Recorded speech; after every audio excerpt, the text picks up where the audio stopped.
Hello dear students, in last lecture we started a unit 2 और हम लोगों ने यूनिट 2 में से हमने फर्स्ट लेक्चर में देखा था हाइब्रिडेशन ऑफ एल्केन कि किस तरह से कौन सा हाइब्रिडेशन शो करता है एल्केन। तो कौन सा शो कर रहा था? sp3 शो कर रहा था। क्यों? क्योंकि उसके पास में क्या थे? सिंगल बॉन्ड थे। अब हम लोग देख रहे हैं और जिसने वो लेक्चर नहीं देखा है वो लेक्चर देखोगे तभी आपको बात के सभी लेक्चर्स और बात के सभी टॉपिक समझ में आएंगे। ठीक है, तो आप पहले प्रीवियस लेक्चर देखो फिर ये सारे लेक्चर्स देखना। तो हम लोग आज स्टार्ट करेंगे general method of preparation of alkane. Alkane को बनाने के लिए कौन कौन सी मेथड होती है? तो फर्स्ट मेथड है the first method is catalytic hydrogenation of alkene and alkynes. कि कैटलिक होता है, मेटल कैटलिक, उसका क्या होता है? हाइड्रोजनेशन होता है। हाइड्रोजनेशन मतलब हाइड्रोजन की प्रेजेंस में। तो और किसके साथ होता है? एल्किन और एल्काइंस के साथ में होता है। तो वो क्या देता है? एल्केन देता है। तो अब हम देखेंगे unsaturated hydrocarbon does not react with hydrogen as such, but in the presence of a metal catalyst addition of hydrogen occurs to form a alkane। जब हम लोग एल्कीन और एल्काइन की रिएक्शन सिंपल हाइड्रोजन के साथ में करवाते हैं, मेटल की इसमें कोई मेटल कैटलिस्ट प्रेजेंट नहीं होता है, तो यहाँ पे कोई रिएक्शन नहीं होती है। बट जब हम लोग हाइड्रोजन एल्कीन और एल्काइन की रिएक्शन हाइड्रोजन के साथ करवाते हैं इन the presence of metal catalyst, तो हमें क्या मिलता है? एल्केन मिलता है। ठीक है, ये इसके रिएक्शन है। कैटलिस्ट क्या करता है? कैटलिस्ट हमारी रिएक्शन रेट को इंक्रीज करता है। अगर आपकी रिएक्शन कुछ 4 घंटे में हो रही है तो वो उसकी रेट ऑफ रिएक्शन को डिक्रीज कर देता है। ठीक है, मतलब जल्दी कर देता है। फ्रॉम एल्काइल हैलाइड, सेकेंड क्या है? एल्काइल हैलाइड से कैसे बनेगा?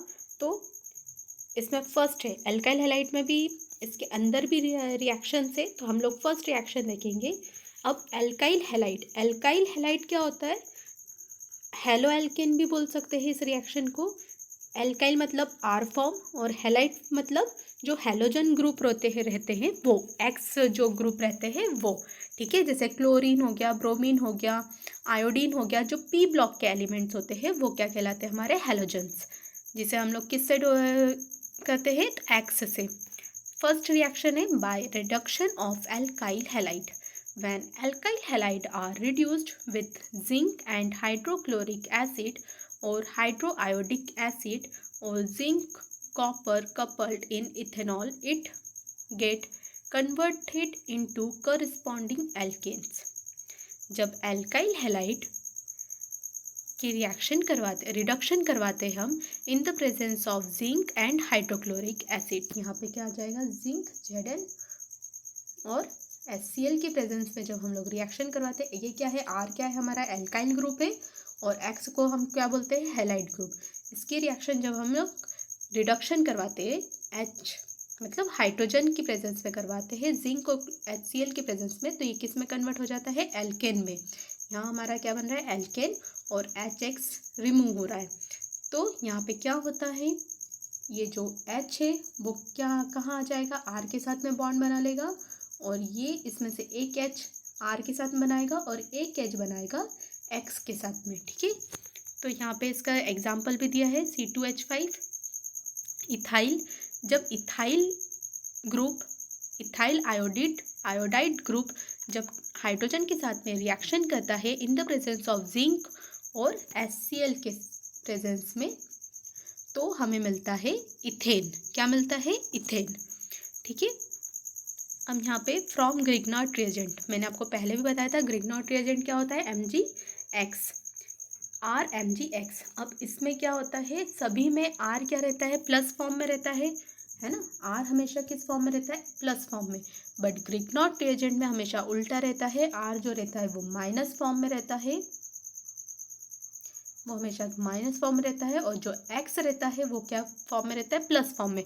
हेलोजन हमेशा माइनस फॉर्म में रहते हैं, बट ग्रिग्नॉट रिएजेंट में हमेशा उल्टा रहता है। इससे जो एल्केन है, एल्काइल ग्रुप है, R ग्रुप है, वो किस फॉर्म में रहेगा? माइनस, और X किस फॉर्म में रहता है? प्लस। ठीक है, ये ग्रिग्नॉट रिएजेंट है, ये आपको याद रखना है। जैसे ही कोई भी पूछे ग्रिग्नॉट रिएजेंट क्या होता है, इसका फॉर्मूला बताओ, तो RMgX, this is the formula for Grignard reagent. अब इसे हम लोग क्या बोलते हैं, RMgX मतलब alkyl magnesium halide. The carbon atom attach to the magnesium has a large concentration of negative charge due to the low electronegativity of magnesium. अब क्यों होता है नेगेटिव चार्ज, क्योंकि उसके पास में इलेक्ट्रोनेगेटिविटी लो रहती है, ठीक है। Thus, this negative carbon has high affinity for hydrogen and is obtained from very weak proton donor.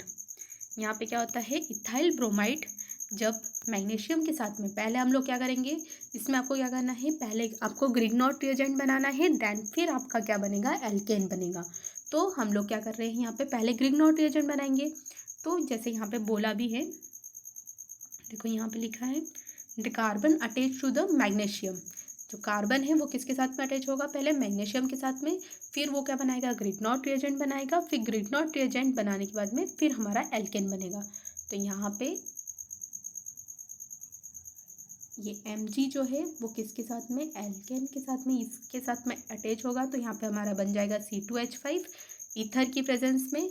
और जब C2H5 MgBr ethyl magnesium bromide जब वाटर के साथ में रिएक्ट करेंगे तो वो किस में कन्वर्ट हो जाएगा, C2H6 और MgOH Br रिमूव हो जाएगा। सेम यहाँ पे प्रोपाइल के साथ में भी रिएक्शन बताइए।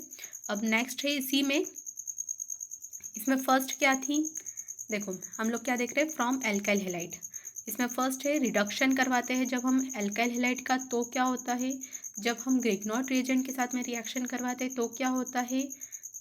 और अब थर्ड है इसमें from alkyl lithium, active hydrogen containing compound yield to the corresponding alkane by reacting with alkyl lithium. जब ये भी सेम ग्रिग्नॉट रिएजेंट की तरह ही है, यहाँ पे क्या होता है, जो हाइड्रोजन CH3Br की रिएक्शन जब हम लिथियम के साथ करवाते हैं इन the presence of dry ether, तो हमें मिलता है CH3 लिथियम। और जो Br है वो कहाँ हो जाएगा, एक एल, जो हमारा लिथियम है वो CH3 के साथ में रिएक्शन, मिथाइल के साथ में रिएक्शन कर लेगा, और एक किसके साथ में करेगा, Br के साथ में, ठीक है। यहाँ पे हमें दिख रहा है। फिर हम लोग इस CH3Li की रिएक्शन करवाते हैं H2O के साथ में, सेम ग्रिग्नॉट रिएजेंट। अगर आपने ग्रिग्नॉट रिएजेंट याद कर लिया तो आपको एल्काइल लिथियम भी याद हो जाएगा। सेम रिएक्शन है, जब उसकी रिएक्शन करवाते हैं वाटर के साथ में तो हमें क्या मिलता है, हमारा एल्केन। यहाँ पे क्या मिल रहा है हमें, मीथेन। मिथाइल ब्रोमाइड से क्या बन रहा है, हमारा मीथेन, ठीक है। CH3 मतलब मिथाइल, जब हमारा एल्केन, देखो CH4 मतलब एल्केन ग्रुप है, इसमें से एक हाइड्रोजन हमने निकाल दिया तो हमारा क्या बन गया, CH3। अब CH3 किसका फॉर्मूला है, मिथाइल का। फ्रॉम कार्बोनाइल कंपाउंड, अब थर्ड रिएक्शन क्या है, फर्स्ट क्या थी कि जो हमारा कैटालाइटिक हेलोजिनेशन ऑफ एल्केन और एल्कीन और एल्काइन। देन सेकंड थी एल्काइल हैलाइड के साथ में रिएक्शन, उससे हमें एल्केन बनाना था। अब है कार्बोनाइल कंपाउंड के साथ में कैसे हम लोग एल्केन बनाते हैं। तो इसमें है Clemmensen reduction reaction. In this reduction carbonyl compound are reduced with zinc amalgam मतलब ZnHg in the presence of hydrochloric acid to yield alkane, ठीक है। यहाँ पे इथेनॉल के जब रिएक्शन करवाते हैं हम HCl के साथ में तो वो किस में कन्वर्ट होता है, इथेन में, C2H6। What is the physical property of alkane, alkane from C1 to C4 are colourless gas, C5 to C7 मतलब C1 मतलब मीथेन, इथेन, प्रोपेन, ब्रोमेन, methane, ethane, propane, butane. Butane तक जो रहते हैं, जो एल्केन रहते हैं वो क्या रहते हैं, कलरलेस गैस रहते हैं। फिर पेंटेन से C7 तक के, हेप्टेन तक के कलरलेस लिक्विड रहते हैं। द हायर नंबर जो C7 के बाद में C8 से C12 तक के जो रहते हैं वो क्या रहते हैं, सॉलिड रहते हैं, ठीक है। The molecular weight and the structure of organic compound plays an important role in explaining the variation in physical constant. A regular charge is offset boiling point is 20 to 30 degrees Celsius. Now chemical reaction, तो सबसे important reaction है halogenation of alkene. ये exam में पूछा जाता है कि बताओ हेलोजिनेशन ऑफ एल्केन, या फिर आपसे पूछ लिया free radical substitution of alkene बताइए, तो ये आपको ये वाली रिएक्शन बतानी है। ये अधिकतर एग्जाम में पूछी जाती है, ये इंपॉर्टेंट भी है। नाउ नेक्स्ट रिएक्शन है substitution reaction, thermal composition, oxidation and other reaction. तो हम लोग देखेंगे हेलोजिनेशन। हेलोजिनेशन मतलब ClBr, आयोडीन, ये सब क्या है हमारे हेलोजन एटम है। और halogen reacting with alkane, halogen किसके साथ में रिएक्ट करता है, एल्केन के साथ में। अभी इसके पहले हमने क्या रिएक्शन देखी थी, एल्केन को हम कैसे बनाएंगे। अब हम देख रहे हैं कि एल्केन की रिएक्शन हम किसके साथ करवाएंगे। तो जब हम एल्केन की रिएक्शन हेलोजन के साथ में करवाते हैं, प्रेजेंस ऑफ यूवी लाइट की प्रेजेंस में या फिर हीट की प्रेजेंस में, तो हमें क्या मिलता है, हेलो एल्केन, या फिर हम बोल सकते हैं उसे एल्काइल हैलाइड। यहाँ पे हम लोग देखेंगे क्लोरीनेशन ऑफ मीथेन। यहाँ पे जब हम लोग क्लोरीनेशन देखते हैं, treatment of alkane with chlorine in the presence of light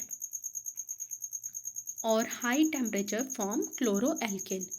ठीक है, जब हम लोग इसकी आर मतलब एल्काइल ग्रुप, क्या होगा ये एल्काइल, और ये क्या है हमारा H हाइड्रोजन। जब हम इसकी रिएक्शन किसके साथ करवा रहे हैं, क्लोरीन के साथ में, किसकी प्रेजेंस में, यूवी लाइट की प्रेजेंस में या फिर हीट की प्रेजेंस में। ठीक है, ये तो हमें क्या मिल रहा है, एल्काइल हैलाइड। क्या मिल रहा है, एल्काइल हैलाइड। यहाँ एल्केन है, ठीक है, RH मतलब ये क्या है हमारा एल्केन। एल्केन की रिएक्शन क्लोरीन के साथ कराएंगे तो हमें एल्काइल हैलाइड मिलेगा। ठीक है, यहाँ पे दिया हुआ है सेम वही चीज़ है, और यहाँ पे हाइड्रोजन हैलाइड जो है वो निकल जाएगा। हाइड्रोजन हैलाइड मतलब HCl। नाउ ये मैकेनिज्म भी दिया हुआ है। Now bromination like chlorination reaction, same वही उसी तरह से, वहाँ पे 2 ग्रुप थे क्लोरीन के, यहाँ पे उसकी जगह पे क्या है, ब्रोमीन ग्रुप है, और सेम यूवी और इसकी प्रेजेंस में ही होता है। ठीक है, अब हम देखेंगे कि किस तरह से इसका मैकेनिज्म है। तो chlorination is a substitution reaction that follow the free radical. आपको मैकेनिज्म भी बताना है अगर एग्जाम में पूछा जाए तो।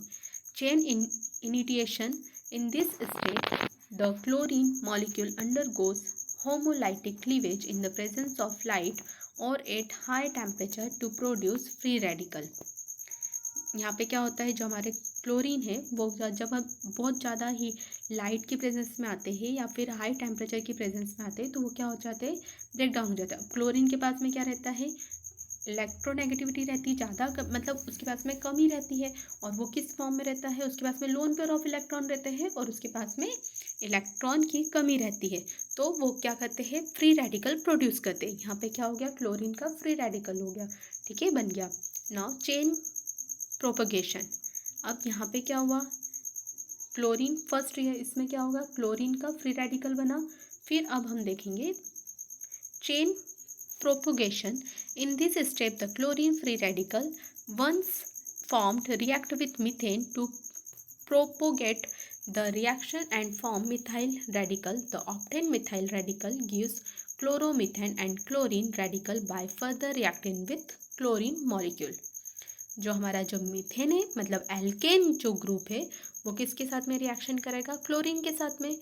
तो जो क्लोरीन के पास में, एल्केन के पास में जो एक हाइड्रोजन है वो कहाँ चला जाएगा, क्लोरीन के पास में चला जाएगा, तो वो क्या करेगा, HCl बना लेगा। सेम इसी तरह से अगर क्लोरीन एक ग्रुप के साथ में, एक क्लोरीन के साथ में रिएक्ट कर रहा है, अब यहाँ पे हमें 2 क्लोरीन के फ्री रेडिकल है, तो ये 2 के साथ में रिएक्ट करेगा, तो एक क्लोरीन क्या हो गया, रिमूव हो गया। और जो एक क्लोरीन है, अब इसने क्या करा, इसके साथ में रिएक्ट करी 2 क्लोरीन ग्रुप के साथ में, तो ये क्या किस फॉर्म में हो गया, क्लोरोमीथेन। ठीक है, फिर नाउ नेक्स्ट है चेन टर्मिनेशन। इसमें क्या होगा, चेन टर्मिनेट होगी, मतलब in this step the radical obtain in the propagation step is consumed by other radical Those terminating the chain reaction thus means the propagation does not occur anymore or as free radical are not available.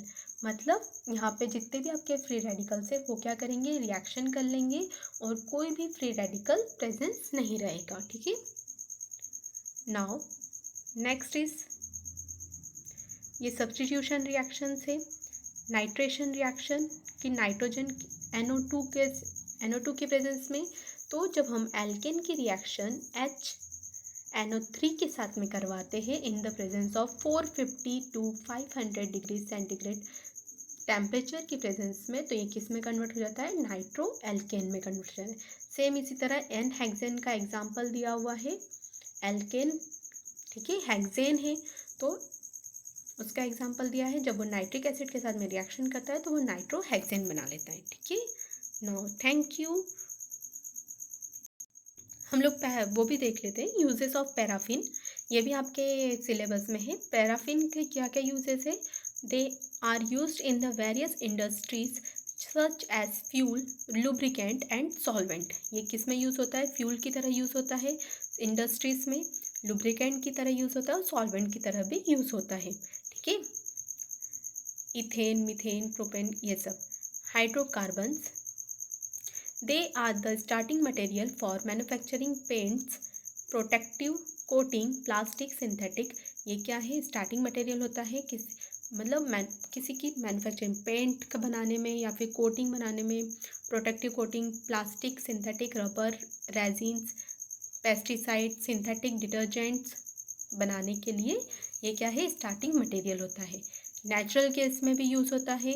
Refrigerated liquid till, stored as a refrigerated liquid till introduced into a town gas distribution system.